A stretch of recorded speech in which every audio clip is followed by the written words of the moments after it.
Well, I am, as Rosa said, and I'm going to talk you through a project that we've been working on at the Centre for 18 months now.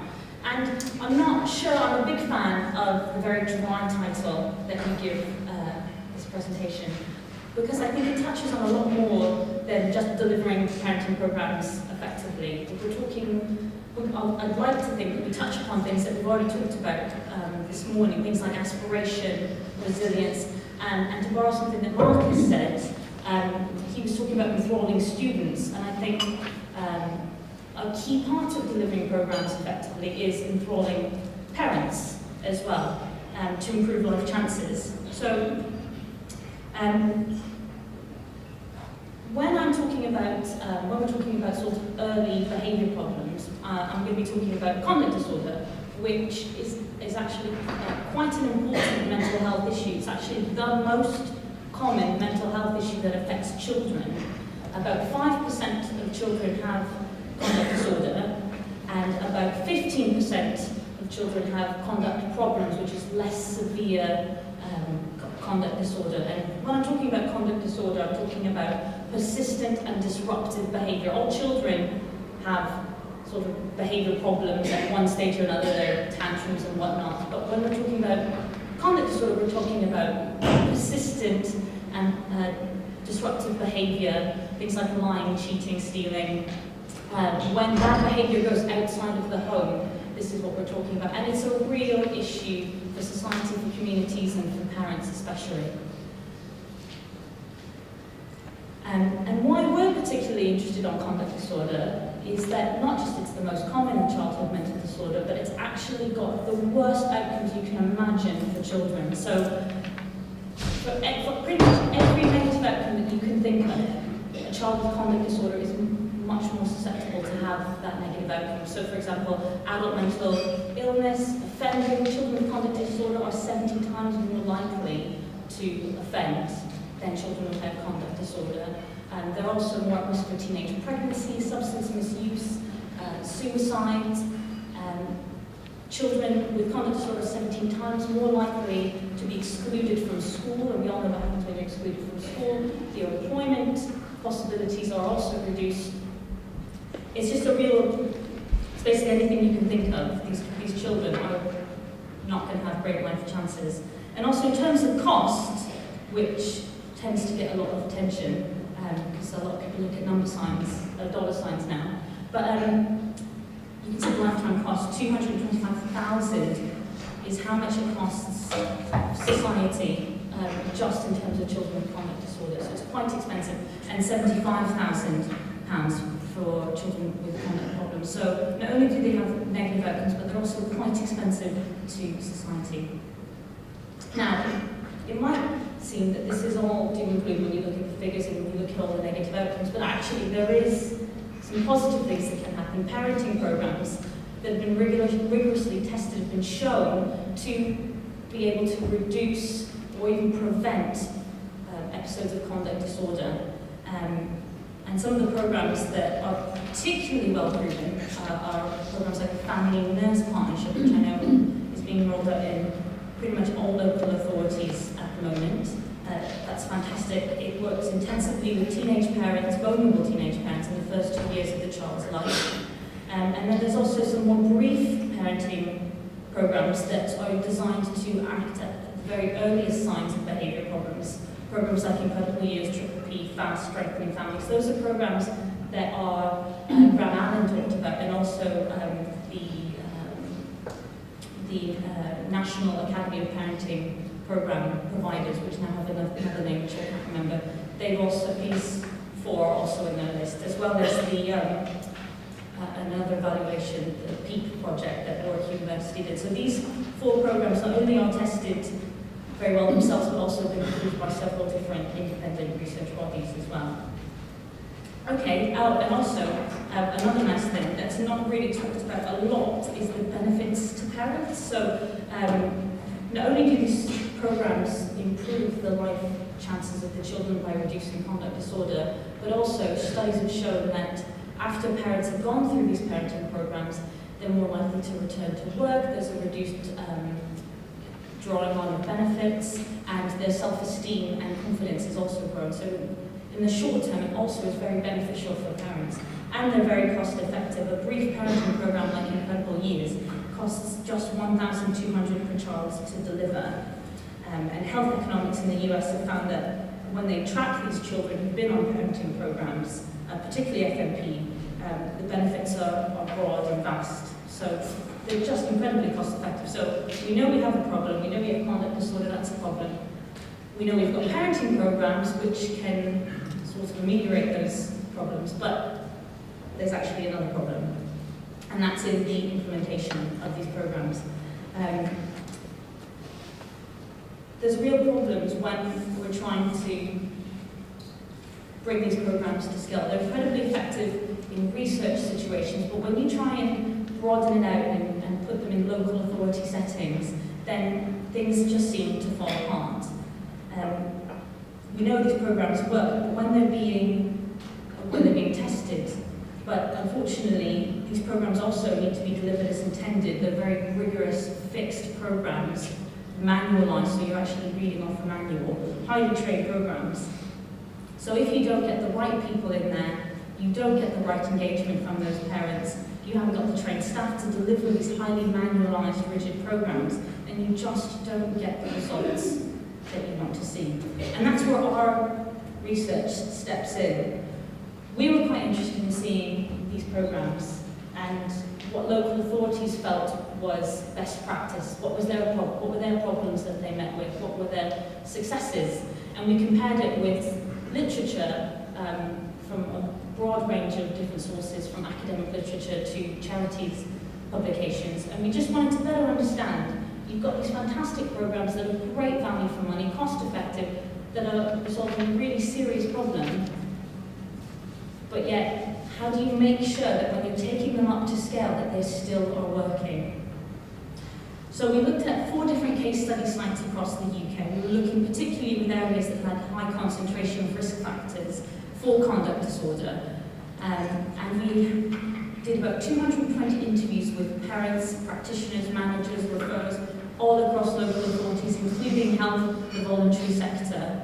And we also did a national survey of CAMs and local authority leads, for which we got 160 responses out of about 340 requests that we sent out. So quite a lot of data was collected in our quest to sort of look at what people were thinking was the best way to implement these programs and what were their problems. Now, these 5 areas here are actually what I identified by reading through countless papers for our literature review. These 5 areas seem to be the sticky bits when you're taking programs to scale.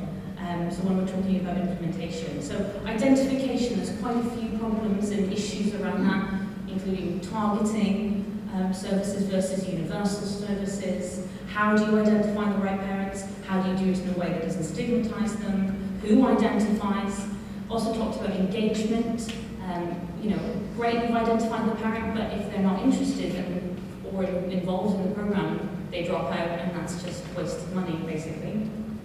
Also, staff's incredibly important, as is delivering the program as intended. So fidelity, because these are such manualized programs, they really need to be delivered in a very specific way so that you can achieve the same results that were achieved in research settings. And then finally, in terms of implementation, we also saw that the strategic infrastructure, the stuff surrounding the program and the staff, the local authority, the parenting team leads, were all very important as well. So out of all of that, we came up with quite a few recommendations. We came up with quite a lengthy report called The Chance to Change, which is on the Centre for Mental Health's website, which I would encourage you, if you're interested in working with parents, parenting programs, or even implementing programs that have quite a specific fidelity to them, so manualized, for example, then I'd suggest that you might want to pick it up and have a read, because I think it's got something in it for everyone, particularly people working with parents. We were able to talk to about 45 parents, and I'd say about half of them were what you would term sort of the hard to reach, or the seldom, or the underserved. And they had some really fascinating things to share with us about how they felt people were talking to them about services, about engagement, and about the importance of staff. I'll just, in terms of brevity, I'll just talk you through 4 recommendations out of our, I think it's 14 or 15 that we made in total. I think these ones are probably the ones that might have the most resonance for this audience in particular.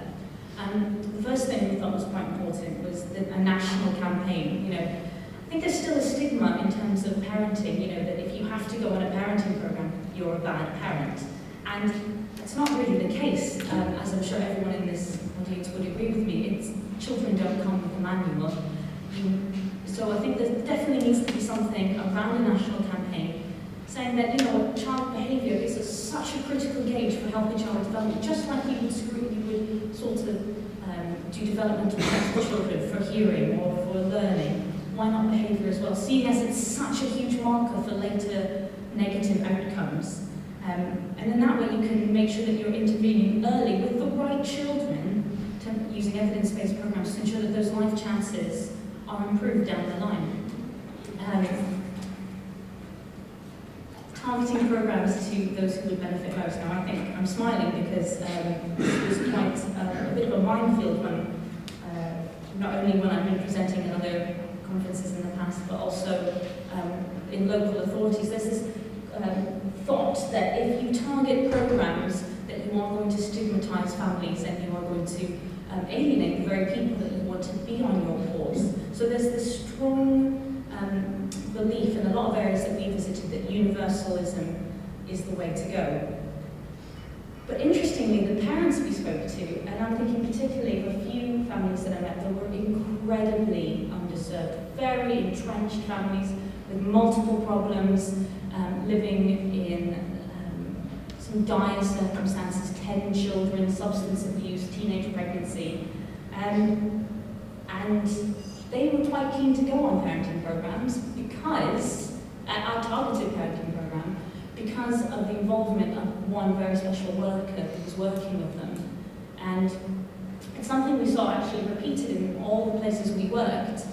You can offer programs in a targeted way if you have staff that are able to form a really positive relationship with those families. So you can make a very targeted program, completely non-stigmatizing, just by the sheer skill of the staff that you employ. And so when we saw that, we actually started thinking that maybe targeted programs are the best way forward. They're the best value for money, guaranteed. We know that when you offer programs universally, it tends to be taken up by people who are not the most in need, at the detriment to people who are more in need. And then those families, you then widen those health inequalities because the families that don't need the help, would be fine if you left them on their own, get skilled up. And then the families that would like to attend, but maybe aren't because they need some support, don't attend, don't engage, and then that inequality widens. So definitely getting the right people in the course is very important. And one way that we were thinking might be a good way of targeting families would be using the Strengths and Difficulties questionnaire, which is a 20 or 25 item checklist that's filled in by a teacher or a parent. And it just is a quick screening tool that lets you know if there's sort of ADHD issues or conduct disorder issues. And in fact, in Wales, in children's centres, they trained up their health visitors to use the Strengths and Difficulties questionnaire on a sort of visit into the parent's house. They do the Strengths and Difficulties questionnaire. If the child seemed to be on the conduct disorder spectrum, then the health visitor was trained to sort of just say, oh, it looks like, from what you've said, that your child might be a bit more difficult to parent than some of the other children. We've got this course, and it was the Incredible Years course in Wales. Would you like to come along? And they got something like a 95% engagement rate. And bearing in mind that most engagement rates for programs like this is about the 30-40% mark. And that's just engaging onto the course, then you've got high levels of dropout. So I think the Strengths and Difficulties questionnaire is a great way to sort of screen those families that need the programs the most, and then make sure that those families get the targeted support right away. The last 2 points And I'm sure you'll all agree with the first point here, ensuring key ingredients and programs are funded. Too many times right now we're seeing things that are essential, things like crashes, things like well-trained staff are being cut, and training is cut. And unfortunately, that's, from what we've seen, it's just a false economy, because it's those things that promote engagement, that get the families in there, and keep the families in there so that you can deliver the programs and make the change that you want to. But when they're cut, families can't come up because of childcare issues. In fact, creche is possibly one of the #1 reasons, not just in our study, but across numerous studies. If there's not a creche, parents can't go.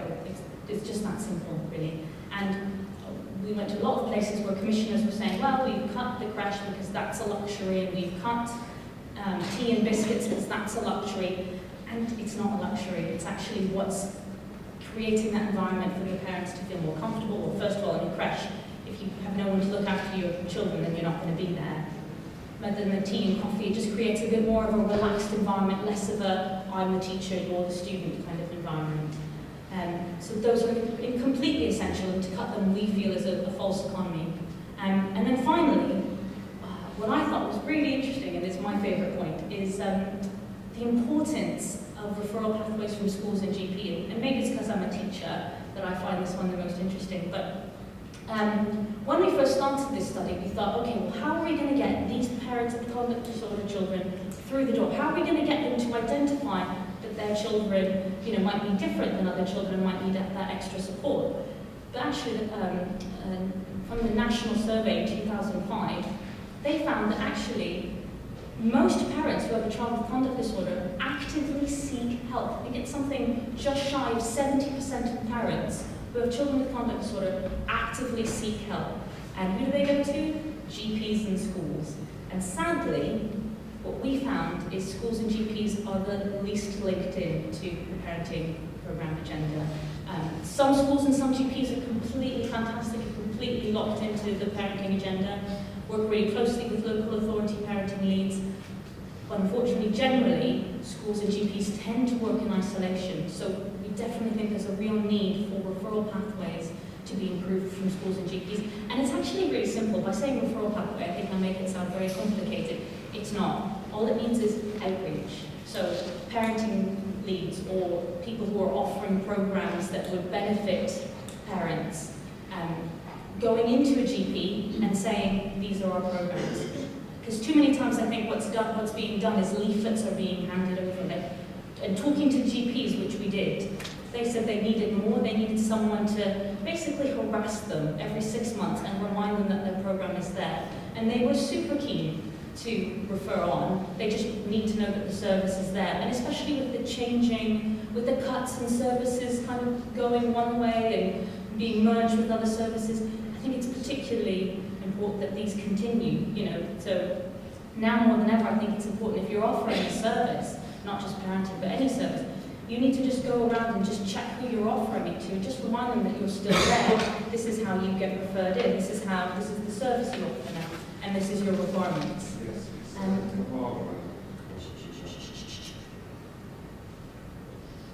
So I whizzed through that. I'm really sorry if I spoke too quickly, but I always think that the best part of the presentation is the discussion that happens afterwards.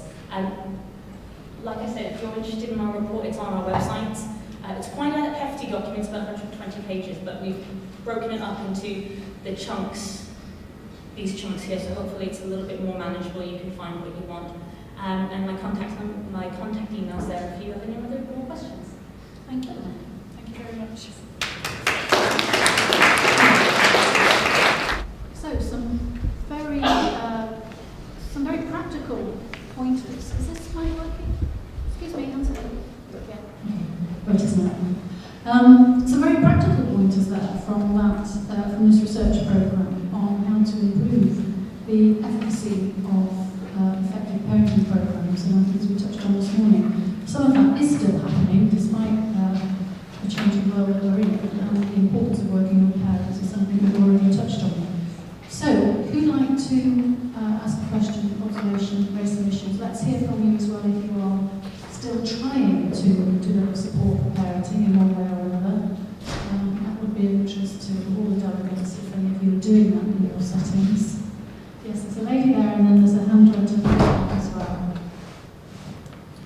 Hello, my name is Mary Evans. I'm from NEPAX, the North East Prison Aftercare Society, and we're currently working in the prisons in the North East region and looking at how we can deliver parenting programs within those prisons. A lot of the local authorities are very keen, and part of my role is to share with them the difficult logistics of all 12 local authorities all try to deliver in the same institution, and the need for coordination. So I suppose I've got two questions.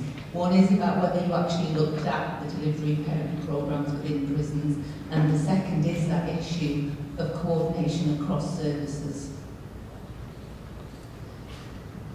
Thank you, Mary. All the points. Can we take the question at the back as well? There we are.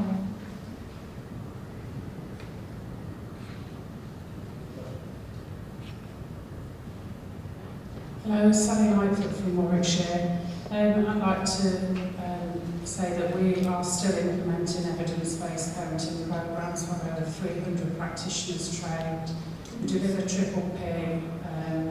One of the key things for us is obviously about fidelity, which you've already related to.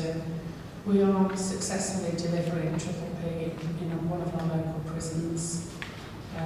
We work on a capacity building exercise, so they're not just Warwickshire employees, they're people that come from all walks of life that come into contact with parents. I think one of the things I'd like to reiterate is the importance of continuing the evidence base. As a local authority, we were engaged in the PEEP programme that was evaluated by Warwick University, and since that finished we've carried on that evidence with Warwick University, and it's really powerful to persuade other people because you can just see it works. There's a reduction in parenting overreactivity, parenting laxness and child conduct disorders. It's really powerful stuff, and we don't invest enough in evaluation in this country. Thanks, Sally. That's fantastic. Just before we go to Elena, I mean, do you find you've got to continually reinforce the training in order to maintain the fidelity to the Yes. We have a team of people which we call the Parenting Development Team, and they implement a quality assurance approach. So we have peer support groups, we have clinical supervision, we also have ongoing observations of people, and the team partner new people as they're trained, so that they work alongside them to make sure that they deliver with fidelity. And we check that and check that and check that. And you know, even years down the line, several years down the line, there are still people that will say, you know, can't we do something else? Exactly. Because you know, we are sticklers for the evidence base and the fidelity. People always want to do it their way, change it slightly, and you know, we wouldn't do that if we went to our doctor and asked for a drug for a heart tablet. We wouldn't say, oh, I'll only take one once a day instead of 2-3 times a day. And for me, it's the same principle with the evidence-based parenting programmes. Deliver it in the way it's supposed to be. We're also working on a very exciting project with Dartington Social Research Unit, which is about driving down the numbers of looked after children through using evidence-based parenting programmes. And whilst we've still got some way to go, the project itself is really exciting. So we can share that in the future. Thanks, that sounds fantastic. Over to you, Elena. I mean, that was the big problem we had with Children's Centre, actually, is keeping people focused on the delivering the programmes as they were designed to be delivered. And as you say, people just feel, well, can't we tweak it this way? You know, this is our Manchester approach. Actually, you know, we start to lose the benefits, don't we? It's true. Actually, Sally, that was absolutely brilliant. You know, I'm completely with you. Fidelity is so important, and that what you were saying about comparing it to the NHS. You know, you wouldn't take a doctor's prescription of, and I think that's when I'm talking about cost cutting and false economy. I think that's part of the whole thing. You don't, you know, get your a box of pills from the doctors and say, okay, well, I'll only take half. And then I'll only take them every other day to make sure that the costs are spread out. You have to follow it exactly as it says on the label, and I think sometimes when you do psychological interventions, there's just a disconnect in people's mind that you can sort of chop and change, but you can't, otherwise it's not going to be effective. And I think actually to answer Mary's question is basically going to be really cheeky and just kind of reiterate a bit what Sally said, but I think we didn't personally look in prisons. We found prisons quite difficult to engage with our research, so it was mostly local authority and health. I know that the department, the Ministry of Defence at the moment is actually accepted bids for, finished accepting bids for that very sort of parenting programs in prisons, so definitely watch that space. But also I was thinking, when you're talking about coordination between agencies, such a difficult one, isn't it? You know, people talk about silos and all of this. I mean, it's just a reality, isn't it? It's a lot about, I think outreach is still important, getting in there, getting a face, because as soon as it's personal relationships, it sort of seems to be the lever in a lot of the areas that we were in.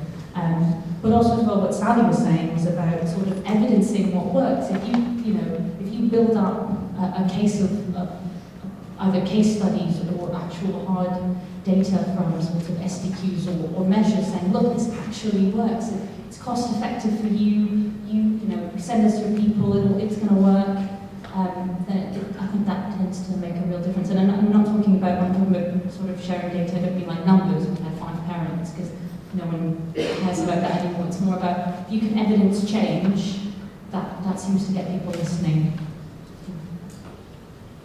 Thank you. Now, a few more hands went up. Would you like to put them up again? Who else? Yes, somebody there. Thank you. Anybody else? Well, okay, Sam again. Okay. Yes, Sam from School Homeschool. Well, just to say, we still have practitioners who are sort of delivering parenting programs in school settings. I think it's probably mostly triple P and strengthening families. I suppose some of the tensions around it for us are a balance between practitioners who are carrying out casework on the one hand and then trying to do more preventative stuff like programs on the other side, and there's quite a tension there, and I think there's something ideal for us when we can do both those areas of work. And the aspect that you mentioned about engagement of the right parents, I mean, we found really that schools are such a perfect setting for that, especially if you have a practitioner actually based within the school, because there's the opportunity to gradually engage people and build trust over time. Because of that, we've had a lot of success in engaging, if you like, right families into both parenting programs, but also into other things like family learning and so on. I suppose another sort of key aspect of it for us is that doing it in the school setting gives us the chance to focus. We want the parenting programs to have an impact on children's educational outcomes, and thus the tying in with the aims of the school as a school. And for finance, another sort of thing that we found to be useful about our model is that, understood there's a problem at one end about engagement with the right families. There's also a problem at the other end of the sort of parents who are in the most difficulties, if you like, are maybe at the most risk of when they complete the parenting program of all the learning going out of the window. And there can be a real need for more reinforcement and support of that end, and clearly having an informal opportunity to remain in touch with them gives you a good ability to reinforce that. Thank you, Sam. Is there anybody else? Okay, well, perhaps I could just ask, and then you're summing up to Sam. You could just say a little bit, very briefly, I know it's a big area, but if you could say a little bit about what we know about the impact of the programmes, well delivered, on the behaviour of the child and on the family functioning. I think that's a really good question, actually, because I was talking to someone earlier, because I don't know, people I spoke to were parenting leads mostly, and people who were delivering the programs who just really knew the outcomes. But when I talk to people sort of out and about, they don't really know necessarily the sort of the proven results of these programs. But if you look at FMP, for example, they've done a 19-year follow-up now in the States, and they found that there's reduced offending, particularly with women, there's, in terms of the children. And then there's sort of all sorts of other factors. I mean, I've got to stress that parenting programs aren't sort of like a magic pill. A lot of work needs to go into maintaining those effects, which we haven't even begun to look at as researchers. But definitely, when you look at the 19-year follow-up of FMP children, or children whose parents have been on the FMP program, definitely it remains incredibly cost-effective, and their life chances are significantly improved in a range of domains. And then when you look at things like CYP and Incredible Years, FAST, and Strengthening Families, which I'd say are the four most robust programs that we look at, and are the ones that we looked at, you sort of see, like I mentioned at the very beginning of my presentation, you see these fantastic short-term benefits to the parents themselves, you know, returning to work or getting into volunteering. A lot of improvement in sort of the social cohesion as well. Like a lot of families in our communities are isolated, and I know children's centres are really keen in trying to get them engaged, but it's more than just engaging them, it's about creating communities that can be sustainable, and I think that's a real strength of these parenting programs, that a lot of the parents attending them together sort of forge these friendships and support to the point where sort of a few months down the line, parents are still talking to each other and supporting each other, you know, in one area. Some parents that met on a program, a single mum who had not the best life, sort of started to turn her life around, was going to job interviews, and maybe some other parents on the course were looking after her children while she was going back to college to, you know, do job interviews and trying to get her life around. So I think they've got a real, you know, the research evidence says that these work, that these improve outcomes for parents, and that they reduce negative, they sort of improve positive parenting, which then impacts on children, sort of, I guess, the continuation of attachment. But, you know, on a more human scale, I think it's also really beneficial for these parents in the short term, which was something that we didn't sort of think about when we first started this project. And then just to see what Sam was saying, just to respond to Sam, I think you're absolutely right. You know, schools are so important, and they are little fortresses on the lives, aren't they? You know, it's very hard to, as outside practitioners, even as a former teacher, I find it difficult to sort of crack that shell and get into them and have them talk to us. But I think it's worth it. You can get in there. Those teachers know those parents. You know, I can think of, with my teaching hat on, I could have guaranteed told you the kids that were an issue and would have needed help, and those parents that needed extra support and parenting programs. You know, but no one ever asked. I didn't even know they existed really when I was teaching. So I think there's definitely something there about, you know, getting into schools. Thank you. Oh, was there another question there? Jane, is that you? Okay. Okay, we've got time. We'll just take another quick one.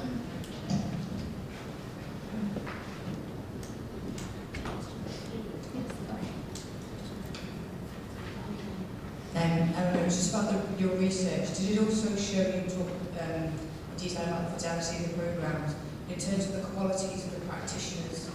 So the practitioners, what sort of qualities do they need as practitioners to deliver those programs using fidelity baseline? That's a really good question, actually. We didn't touch on that, which I thought was really fascinating. We asked parents what qualities they were looking for in staff and compared that to what managers and kids themselves thought, and there was a difference, really. Parents wanted parents. They didn't take too kindly to people who weren't parents telling them how to parent. Though that could be overcome with the right practitioner, but generally they wanted parents. They wanted people who weren't they were really against people who were high and mighty, basically. They wanted people who they felt were like them, who were parents, and who were sort of talking to parents at their level. Now, those people came from all different types of backgrounds, so it wasn't necessarily because you're, I don't know, university educated and live in a mansion that you couldn't do that, but definitely that kind of background. And then in terms of practitioners and managers of parenting teams, they were looking more for people who could stick to the fidelity. They were much more interested, but they also highlighted interpersonal skills. But it was definitely what the parents thought that I thought was really interesting. Okay, thank you very much. Oh, another one, another two. We'll have to be very quick on these. questions, but let's take them. We've got another 4 minutes or so. Okay. Hi Elena, is there a plan for a national campaign? Thanks, that's very quick. And there was someone else, I think, behind you, was there? Hi, Julie Greer at Cherbourg Primary School in Eastleigh. Just to add to that, and I know it's not always easy, but what we try and offer, as well as Triple P, is a variety of people who may be able to deliver that. So to recognise that we can't always do that in-house, because we do use a local parent who now works for us in that Triple P capacity. So that's not always what a local parent may want. So again, it's being able to look to the locality team sometimes to be able to do that as well. So it's where you can to be able to have that sort of range as well. Thank you. I think that's absolutely right, actually. One of the things that we did pick up is that there is no one way to deliver parenting programs that's going to fit every single parent. You need different practitioners, different venues, different times, and to get the widest range of parents engaged and involved. And as of yet, there's no national campaign, but there is, no, there's not, but there is, like, there might be hope in the early intervention foundation that Ron Allen set up. That's sort of just about to sort of come into fruition. So hopefully, we've definitely been telling them our thoughts and are encouraging them to spearhead some sort of campaign. We've also been harassing, I guess, for lack of a better word, the Department of Education and the Department of Health and our contacts there, and saying how important this is to get a national campaign, not just for public, but also for practitioners, so GPs and teachers and health visitors, so they're aware as well of these programs. Thank you very much, Anne. That stimulates a lot of interest, and hopefully you'll go away and promote this all yourselves if you're not already doing it. It's crucially important. Thank you very much, Elena.